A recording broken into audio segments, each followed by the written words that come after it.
Hi, my name is Samaria Paynter, and I am a third-year accounting major at Acadia University. I am a Christian, but my denomination is Methodist. My entire family is Methodist, and I grew up in the Methodist church, and I still currently attend a Methodist church.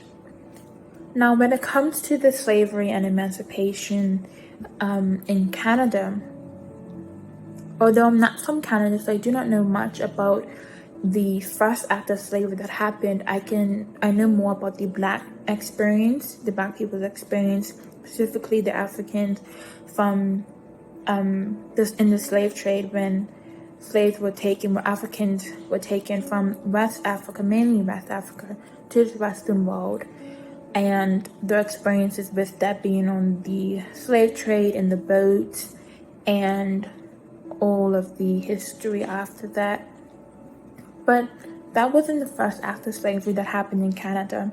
It was actually the slavery and genocide of the indigenous people when the European colonizers came here and they illegally stole this land, and they just destroyed the people's land, and also destroyed and killed so many indigenous people, so many native people here. So those are the two experiences that I know of and that I can speak of. But when it comes to my faith,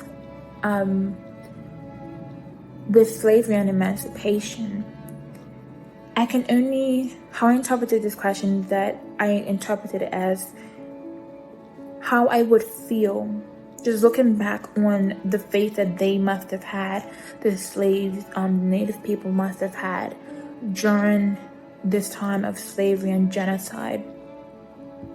Going through that, I can't imagine what it must have felt like, being afraid to wake up each day, not knowing what each day would bring, not knowing if you're going to die, if your child is going to be taken away from you, not knowing what would happen, the fear of the unknown like nothing else before.